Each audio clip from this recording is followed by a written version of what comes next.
बिस्मिल्लाहिर्रहमानिर्रहीम। अस्सलाम वालेकुम नाज़रीन, मैं बोल रही हूँ सबकी अपनी नुसरत आपा। नुसरत आपा अज हाज़र हुई है अपनी अवाम वास्ते। जड़ी अवाम अज परेशानी के आलम च इन्ना दुनिया ते तबाही मच गई है, खुदाई आफत आ गई ने। वो मेरे सोना रब कितना क नाराज़ है अपनी इस अवाम ते, कितनी एक दुनिया ते परेशानी है। अल्लाह ताला की ज़ात नाराज़ है। तो क्यों ना असी अपने रब नूं पहले राज़ी कर लईए, साडा रब साडे ते राज़ी हो जाए।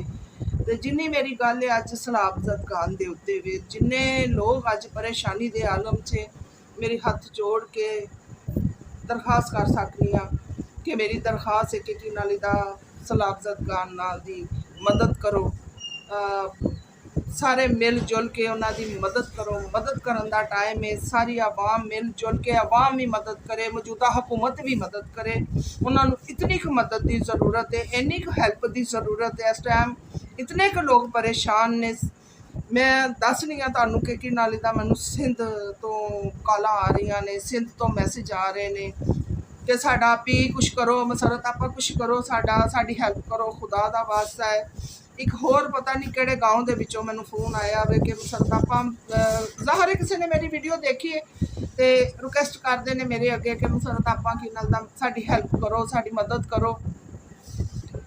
ए मदद करन दा टाइम ते मौजूदा हुकूमत नूं है, जद कि मौजूदा हुकूमतां जिहड़ियां ने वो अज अपनी अपनी कुर्सी के मगर भजियां ने। क्या तुहानू कुर्सी अजीज है कि वाम ने जिन्हें तुहानू उत्ते लैके आना में वोट पाने ने तो तुसी कुर्सियां तुहानू मिलनियां ने ते नसीब होनियां ने। ते फर्ज से मौजूदा हुकूमतां दा यह बनता है कि एक एक जगह ते जाके हर बंदे की खबर लीती जाए, उन्होंने खाना पहुँचाया जाए, उन्होंने बिस्तरे पहुँचाए जान, उन्होंने धुप्पां तो बचाया जाए। वो लोग अज किन्ना मतलब परेशानी के आलम च बैठे ने। चार पाइयां जोड़ियां ने, थोड़ी कि सुक्की जगह लभी है उत्थे चार पाइयां जोड़ के बैठे ने। वो लोग चार पाइयां की छां के थले ते किस तरह उन्होंने लोगों की मदद हो सकती है। आप तो बहुत ज़्यादा परेशान है उस दुनिया की। हाथ चुक के दुआ कर दी है या अल्लाह पाक उन्होंने उस दुनिया पर अपनी रहमत फरमा दे, उस दुनिया के वसीले ते ना साढ़े ते भी अपनी रहमत फरमा, उन्होंने उल्खा मुल्खा ते अपनी रहमत फरमा, साढ़े पाकिस्तान ते अपनी रहमत फरमा। चाहे साढ़े मुसलमान ने, चाहे साढ़े गैर मुस्लिम ने, सब ते अपनी खास रहमत कर। मैं तो दुआवां करती रहनी हाँ लग के हथ जोड़ के। ते क्यों नहीं हुकूमतां दी नज़र पैंदी अपनी आवाम ते जिहड़ी इस टाइम परेशानी दे आलम च। किहड़े कैंप पहुँचाए गए ने उन्होंने लोगों को, किहड़ा सुक्का राशन दे रहे हैं, कित्थे पकाना उन्होंने लोगों ने। उन्होंने कोल कोई बत्ती, कोई चुल्हा, कोई लकड़ बालन, कोई यह चीज़ खाना बनाने लिए उन्होंने कोल कोई चीज़ है वे जेह्ड़े वो पका सकणगे। खुदा दा खौफ खाओ, कोई पक्का सालन, कोई रोटी, कोई अपना खाना पहुँचाओ उस आवाम नूं। उन्होंने इतनी कुछ ज़रूरत है। मौजूदा हुकूमतां सिर्फ ताने कसन की एक दूसरे की ज़रूरत है, अपन कुर्सियां की इन्होंने लोगों पई है। इन्हों जानी जड़ियाँ जाना जा रही ने उन्होंने तकलीफ नहीं है। इन्होंने लोगों ने इन्होंने लोगों उत्ते लैके आना है। ज़ाहिर है साढ़े वर्गे लोगों ने वोट पाने ने तो इन्हों कुर्सी नसीब होनी है। मेरी दरखास्त मौजूदा हुकूमत के अगे कि खुदारा अपनी आवाम नूं देखो। जेड़े इस टाइम साढ़े वर्गे भी मुस्तहिक लोग ने, गरीब घर ने, गरीब लोग ने, बीमार लोग ने, कोई दवाई नहीं लै सकता, कोई पता नहीं किसी ने रोटी भी खाधी है कि नहीं।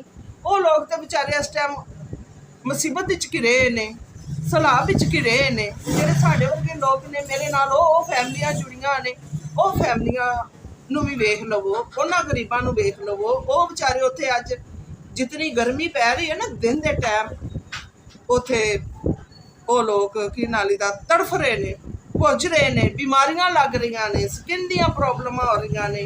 वो बीमारी लग रही है, किहड़ी बीमारी दे विच मुबतला होए पई है आवाम। साडे हुकूमतां नूं, मौजूदा हुकूमतां नूं यह नज़र नहीं आता कि मच्छर पैदा हो गया वे सैलाब की वजह नाल। वो लोग जिहड़े थोड़े बहुत बच गए ने उन्होंने बचा लीए, वो लोग बच जान। ਉਹ ਲੋਕ ਡੈਂਗੀ ਤੋਂ ਬਚ ਜਾਣ, ਉਹ ਹਾਰੀਆਂ ਬਿਮਾਰੀਆਂ ਤੋਂ ਬਚ ਜਾਣ। ਨਾ ਉਹਨਾਂ ਕੋਲ ਕੋਈ ਰਸਤਾ ਹੈ, ਨਾ ਉਹਨਾਂ ਕੋਲ ਕਨਵੇਸ ਹੈ, ਨਾ ਉਹ ਕਿਧਰੇ ਹਸਪਤਾਲ ਜਾ ਸਕਦੇ ਨੇ, ਨਾ ਆਪਣੇ ਬੱਚਿਆਂ ਨੂੰ ਕਿਧਰੇ ਲਿਜਾ ਸਕਦੇ ਨੇ। ਕਿੱਥੇ ਜਾਏਗੀ ਉਹ ਆਵਾਮ? ਸਾਡੀ ਹਕੂਮਤ ਕਿਉਂ ਸੁੱਤੀ ਪਈ ਹੈ? ਸਾਡੀ ਗੌਰਮੈਂਟ ਕਿਉਂ ਸੁੱਤੀ ਪਈ ਹੈ? ਖੁਦਾਰਾ ਸਾਡੀ ਗੌਰਮੈਂਟ ਨੂੰ ਦੇਖਣਾ ਚਾਹੀਦਾ ਵੇ, ਇਹਨਾਂ ਲੋਕਾਂ ਦੇ ਨਾਲ ਤਾਮਨ ਕਰਨਾ ਚਾਹੀਦਾ ਹੈ। ਸਾਡੇ ਜਿਹੜੇ ਲੋਕ ਨੇ ਹਕੂਮਤਾਂ ਵਾਲੇ, ਮੌਜੂਦਾ ਹਕੂਮਤਾਂ ਵਾਲੇ ਜਿਹੜੇ ਲੋਕ ਨੇ, ਜਿਹੜੇ ਆਪਣੀ ਕੁਰਸੀਆਂ ਚਮਕਾ ਰਹੇ ਨੇ, ਉਹਨਾਂ ਕੁਰਸੀਆਂ ਨੇ ਕੰਮ ਨਹੀਂ ਆਉਣਾ। ਉਹ ਖੁਦਾ ਨੂੰ ਮੰਨੋ, ਖੁਦਾ ਦੀ ਬਾਰਗਾਹ ਇਲਾਹੀ ਦੇ ਵਿੱਚ ਹਾਜ਼ਰ ਹੋਣਾ ਜੇ। ਉੱਥੇ ਇਸ ਆਵਾਮ ਨੂੰ ਕੀ ਮੂੰਹ ਵਿਖਾਵੋਗੇ ਜਿਹੜੇ ਇਸ ਟਾਈਮ ਪਰੇਸ਼ਾਨੀ ਦੇ ਆਲਮ 'ਚ ਨੇ, ਜਿਹੜੇ ਇਸ ਟਾਈਮ ਪਰੇਸ਼ਾਨ ਨੇ, ਜਿਹੜੇ ਇਸ ਟਾਈਮ ਦੁਖੀ ਨੇ, ਜਿਨ੍ਹਾਂ ਦੇ ਆਪਣੇ ਬਕਾਨੇ ਹਰ ਚੀਜ਼ ਰੁੜ ਗਈ ਹੈ, ਉਹਨਾਂ ਦੀ ਹਰ ਚੀਜ਼ ਤਬਾਹੋ ਬਰਬਾਦ ਹੋ ਗਈ ਹੈ, ਜਿਨ੍ਹਾਂ ਦੇ ਘਰਾਂ ਦਾ ਨਾਮੋ ਨਿਸ਼ਾਨ ਨਹੀਂ ਰਹਿ ਗਿਆ। ਉਹਨਾਂ ਲੋਕਾਂ ਨੂੰ ਇਹ ਨਹੀਂ ਪਤਾ ਕਿ ਸਾਡੀ ਜ਼ਮੀਨ ਕਿੱਥੇ ਸੀ, ਸਾਡਾ ਘਰ ਕਿੱਥੇ ਸੀ, ਸਾਡਾ ਕਿੱਥੇ ਮਕਾਮ ਸੀ, ਸਾਡੀ ਮੰਜ਼ਿਲ ਕਿੱਥੇ ਸੀ। ਕਿਵੇਂ ਉਹਨਾਂ ਮੰਜ਼ਿਲਾਂ ਨੂੰ ਉਹਨਾਂ ਨੇ ਜਾਣਾ ਵੇ? ਕਿਵੇਂ ਉਹਨਾਂ ਲੋਕਾਂ ਨੇ ਉਹਨਾਂ ਮੰਜ਼ਿਲਾਂ ਨੂੰ ਤੈਅ ਕਰਨਾ ਵੇ? ਕਿਵੇਂ ਉਹਨਾਂ ਲੋਕਾਂ ਨੇ ਇਸ ਹਾਰੀਆਂ ਬਿਮਾਰੀਆਂ ਤੋਂ ਬਚਣਾ? ਖੁਦਾਰਾ ਹੁਕੂਮਤ ਵਾਲਿਓ, ਕੋਈ ਮਦਦ ਕਰੋ, ਉਹਨਾਂ ਲੋਕਾਂ ਕੋਲ ਪਹੁੰਚੋ। ਮੈਨੂੰ ਸਿੰਧ ਤੋਂ ਫੋਨ ਆਉਂਦੇ ਨੇ, ਮੈਨੂੰ ਸਿੰਧ ਤੋਂ ਮੈਸੇਜ ਆਉਂਦੇ ਨੇ, ਉਹ ਮੁਲਕ ਡੁੱਬਾ ਪਿਆ ਵੇ, ਕਿ ਉਹ ਸਾਡਾ ਇਲਾਕਾ ਵੇ, ਉਹ ਡੁੱਬਾ ਪਿਆ ਵੇ, ਉੱਥੇ ਕੋਈ ਨਹੀਂ ਜਾ ਰਿਹਾ, ਕੋਈ ਮਦਦ ਕਰਨ ਵਾਲਾ ਨਹੀਂ ਜਾ ਰਿਹਾ, ਕੋਈ ਹੈਲਪ ਕਰਨ ਵਾਲਾ ਨਹੀਂ ਜਾ ਰਿਹਾ, ਕੋਈ ਉਹਨਾਂ ਨੂੰ ਖਾਣਾ ਪਹੁੰਚਾਉਣ ਵਾਲਾ ਨਹੀਂ ਜਾ ਰਿਹਾ, ਕੋਈ ਉਹਨਾਂ ਨੂੰ ਕੋਈ ਧੁੱਪ ਤੋਂ ਛਾਂ ਤੇ ਕਰਨ ਵਾਲਾ ਕੋਈ ਨਹੀਂ ਗਾ। ਉਹ ਖੁਦਾਰਾ ਹੁਕੂਮਤ ਵਾਲਿਓ, ਤੁਹਾਡੀ ਮਿਹਰਬਾਨੀ ਹੈ, ਤੁਸੀਂ ਉਹਨਾਂ ਲੋਕਾਂ ਨੂੰ ਦੇਖੋ, ਜਾ ਕੇ ਉਹਨਾਂ ਲੋਕਾਂ 'ਤੇ ਆਪਣੀ ਨਜ਼ਰ ਪਾਓ, ਤਾਂ ਕਿ ਉਹ ਵੀ ਲੋਕੀ ਸਕੂਨ ਦੀ ਨੀਂਦ ਸੋ ਸਕਣ, ਸਕੂਨ ਦੇ ਨਾਲ ਬਹਿ ਸਕਣ, ਸਕੂਨ ਦੇ ਨਾਲ ਆਪਣੇ ਕੋਈ ਛੱਤ ਦੇਵੋ ਉਹਨਾਂ ਨੂੰ, ਕੋਈ ਘਰ ਦੇਵੋ ਉਹਨਾਂ ਨੂੰ, ਕੋਈ ਉਹਨਾਂ ਲਈ ਸਿਲਸਿਲਾ ਬਣਾਓ। ਕਿਸ ਤਰ੍ਹਾਂ ਉਹ ਲੋਕ ਆਵਾਮ ਕਿਸ ਤਰ੍ਹਾਂ ਪਰੇਸ਼ਾਨੀ ਦੇ ਆਲਮ 'ਚ, ਕਿਸ ਤਰ੍ਹਾਂ ਉਹ ਆਵਾਮ ਜਿੰਦੀ ਹੋਣੀ ਹੈ। ਮੈਂ ਤਾਂ ਸੋਚ ਕੇ ਵੀ ਪਰੇਸ਼ਾਨ ਹੁੰਦੀ ਹਾਂ ਕਿ ਉਹ ਆਵਾਮ ਅੱਜ ਕਿੰਨੀ ਪਰੇਸ਼ਾਨੀ ਦੇ ਆਲਮ 'ਚ, ਕਿੰਨੀ ਪਰੇਸ਼ਾਨੀ ਦੇ ਆਲਮ 'ਚ। ਜੇ ਸਾਡੇ 'ਤੇ ਆਇਆ ਹੁੰਦਾ ਹੈ ਅਜ਼ਾਬ, ਤੇ ਅਸੀਂ ਵੀ ਤਾਂ ਪਰੇਸ਼ਾਨ ਹੋਣਾ ਸੀ ਨਾ। ਜੇ ਸਾਨੂੰ ਕੋਈ ਨਾ ਵੇਖਦਾ, ਮੌਜੂਦਾ ਹਕੂਮਤਾਂ ਦੇ ਵਿੱਚੋਂ ਜਿਹੜੇ ਆਪਣੀ ਕੁਰਸੀਆਂ ਦੇ ਪਿੱਛੇ ਪਏ ਨੇ, ਜਿਹੜੇ ਜਲਸਿਆਂ ਜਲੂਸਾਂ 'ਤੇ ਪਏ ਨੇ, ਮਗਰ ਜਿਹੜੇ ਲੋਕ ਖਾਣਾ ਵਹਾਉਂਦੇ ਨੇ ਤੇ ਫੋਟੋ ਸੈਸ਼ਨ ਕਰਵਾਉਂਦੇ ਨੇ, ਉਹ ਲੋਕ, ਕਿਆ ਇਹ ਟਾਈਮ ਹੈਗਾ ਵੇ ਫੋਟੋ ਸੈਸ਼ਨਾਂ ਦਾ? ਕਿਆ ਇਹ ਟਾਈਮ ਹੈਗਾ ਵੇ ਕਿ ਨਾਲੀ ਦਾ ਮੁਸੀਬਤ ਜ਼ਦਾ ਨੂੰ ਮੁਸੀਬਤ ਤੋਂ ਨਾ ਬਚਾਉਣ ਦਾ? ਇਹ ਵਕਤ ਹੈਗਾ ਵੇ ਮੁਸੀਬਤ ਵਾਲਿਆਂ ਨੂੰ ਮੁਸੀਬਤ 'ਚੋਂ ਕੱਢਣ ਦਾ, ਇੱਕ ਦੂਸਰੇ ਨਾਲ ਜੁੜ ਕੇ ਤੇ ਉਹਨਾਂ ਦੀ ਹੈਲਪ ਕਰਨ ਦਾ। ਬਸ ਮੁਸਰਤ ਆਪਾਂ ਦਾ ਤੇ ਦਿਲ ਭਰਿਆ ਸੀ, ਮੁਸਰਤ ਆਪਾਂ ਨੇ ਤੇ ਜੋ ਦਿਲ 'ਚ ਆਇਆ ਵੇ ਉਹ ਕਹਿ ਦਿੱਤਾ ਵੇ, ਜੋ ਮੇਰੇ ਦਿਲ 'ਚ ਸੀ ਉਹ ਕਹਿ ਦਿੱਤਾ ਵੇ। ਤੇ ਮਾਲਕ ਮਕਾਨਾਂ ਦੇ ਸ਼ਾਬਾਸ਼ ਏ, ਜਿਹੜੇ ਲੋਕ ਉਹਨਾਂ ਇਲਾਕਿਆਂ ਨੂੰ ਜਾ ਰਹੇ ਨੇ, ਮਾਲਕ ਮਕਾਨਾਂ ਦੇ ਸੁਭਾਨ ਅੱਲਾ, ਉਹ ਲੋਕ ਕਿਰਾਏ ਵਧਾ ਰਹੇ ਨੇ, ਉਹ ਲੋਕ ਐਡਵਾਂਸ ਵਧਾ ਰਹੇ ਨੇ, ਉਹ ਜਿਨ੍ਹਾਂ ਦਾ ਸਭ ਕੁਛ ਹੀ ਰੁੜ ਗਿਆ ਵੇ, ਉਹਨਾਂ ਕੋਲ ਤੇ ਕਿਰਾਇਆ ਦੇਣ ਦੀ ਹਿੰਮਤ ਨਹੀਂ ਗਈ, ਉਹਨਾਂ ਕੋਲ ਤੇ ਰੋਟੀ ਖਾਣ ਨੂੰ ਨਹੀਂ ਹੈਗੀ, ਤੁਹਾਨੂੰ ਕਿਰਾਏ ਕਿੱਥੋਂ ਦੇ?